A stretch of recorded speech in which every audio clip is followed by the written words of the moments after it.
Guys, I was just walking along here, and I just wanted to point something out real quick. We're getting close to October now, and a lot of these milkweeds are starting to die off. You can see how they're just getting all fluffed up and dried out here now, okay? You can use these milkweeds for a few different things. One, guys, is the milk itself, just in here, all that white gooey stuff that you get on your hands. They work really, really good for cuts and abrasions. So just take that liquid off, put a little bit on you, and it'll start helping you heal. Another thing is inside these pods here, guys, you have all this fluff. See this fluff here? This stuff is really good tinder. Also, it's great insulation. So if you feel like you're getting cold or whatever, you can just take a bunch of these milkweeds, open them up like this, take a lot of this fluff right out, and you can start stuffing it up into your shirt. More insulation. But what I'm gathering right now, guys, is I'm just pulling this stuff right out of the ground and stripping it off, because we're going to use this dried up stalk here for cordage, okay? So these little milkweeds have a lot of use, okay, guys? Just wanted to point that out. I'm getting myself a nice little collection here. I got a couple of bowstrings to work on and a few other things. What I want to do now, guys, I want to show you a couple of things here. One thing is I want to show you how to make cordage out of this milkweed, alright? So when you got milkweed like this, what we want to do is we want to get the fibers, but we don't want the pulp.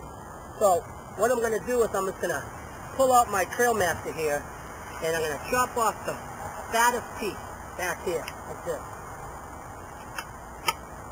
Okay? So I chop the end off. Now I'm just going to sort of bang it down.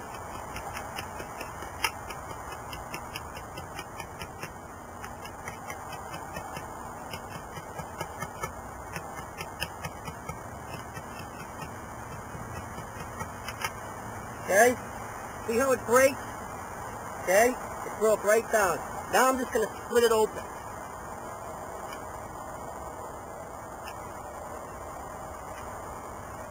And because it's late in the year, guys, what's going to happen is a lot of the inside milk has dried out. Alright? I'm going to give you the quick version here, because we don't have all day on these little 10-minute videos. Okay? Normally, guys, I would collect this and let it dry out, and I just want to show you that even though it's wet, we can still have it. So I took the thickest piece, guys, and you see I'm just splitting it open. Might even dry it out in the fire as I do it here just a little bit. Okay? I'm going to split it open. And once you get it like this, what you're going to do is you're going to snap the end here. Now if it's dry, it'll snap very easily. And then, you might have to go down a little way. You're going to have to find the piece that snaps, and then I start peeling it back. See this, guys? I'm just peeling it back, like this. And if I just pull it straight down, we start getting the inner fibers, like this. Okay? It's got the inner fibers, and you might have to work it a little bit. Like I said, because this is all I want. Okay?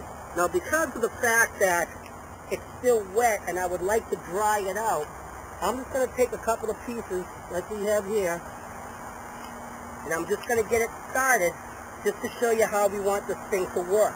Now, once I have a few pieces like this, gentlemen, okay, I'm going to take it. Now, you have longer pieces. See how long this is? If I took my time, I could probably get a piece this long, okay? But for the purpose of this video, I'm just going to give you the Reader's Digest version. So as I start to twist this in the center, or sometimes you don't even want to twist it in the center, guys. You want to twist it kind of lopsided like this. So when you start to slice your other pieces together, you won't have a slice in the same spot. You'll be staggering your slices, which is better, okay? But for, like I said, for this purpose, I'm just going to split in the middle because it's not very long. And I'm going to twist it. okay? And I'm going to keep twisting it so it looks like this. I don't know if you guys can see this, okay? It looks like this. Right? That's what I want. And as I keep twisting it, it's going to turn on itself. See? Look, it's going to turn on itself. This is the piece I want. Now it's turning on itself. Okay? Hey, over here, guys. It's a little chilly out here today. So, once you get it so it's twisting on yourself, guys, some people are lefty, some people are righty, so it kind of depends. I'm going to twist it forward, and then I'm going to pull it back on itself. Okay? Then I'm going to twist this piece here forward, nice and tight, and then I'm going to pull it back on itself. I'm going to twist it forward, and then twist it back on itself. And that's what it's going to look like. Okay? I'm about to show you guys one more time. This is what it's going to look like right here. Alright? I don't know if you guys can see this. I'm trying to get as close as I can so you can see it. This is the cordage that we've been working on. Okay? You can see some of the places that I sliced in together. Alright? And this is what we got here. You can see this. Okay? Now, some of the places are weak. Right? Some of the places are weak. They sort of unraveled and they just got weakened. So eventually what's going to happen, guys, is I'm going to take this cordage here and it's going to be folded over and doubled up like this. Okay? I'm going to double it up. And I'm going to start twisting it again. So it's going to be twice as thick. Right? I'd eventually like to use this, guys, as a bowstring. If it happens, I don't know. You know, the bow has a lot of pressure, but I know that with this cordage, I'll be able to use it pretty strong for a lot of stuff. You saw me use it a while back. You saw me make cordage with a t-shirt. I rolled that on my leg. Okay, this one I hand twisted because it was a little tougher and it wouldn't roll very easy. Okay? So when you're working on cordage, it's just a process and it takes time. You know, I wanted to cover something really quick, and I wanted to cover it about a gentleman by the name of Dave Canterbury.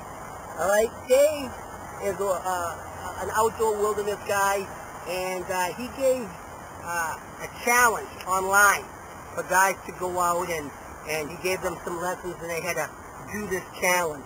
Unofficially, guys, I didn't do that challenge, only because, you know, for me, Dave Canterbury and Tom Brown and, you know, some of these other wilderness experts, Cody London and those guys, every day they give me something or I read about something. That's a challenge for me, all right? I didn't need to go out and do something so that I would get some kind of prize. I don't care about the prize.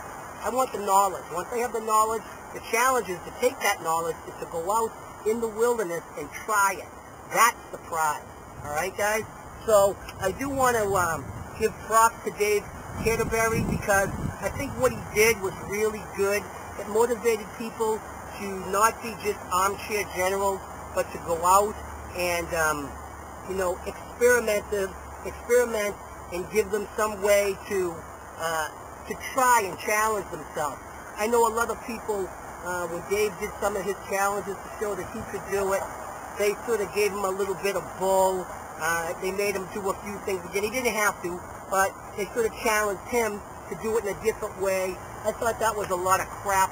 The guy does a lot for people. So, in my eyes, Dave Canterbury, thumbs up, props to you, bro.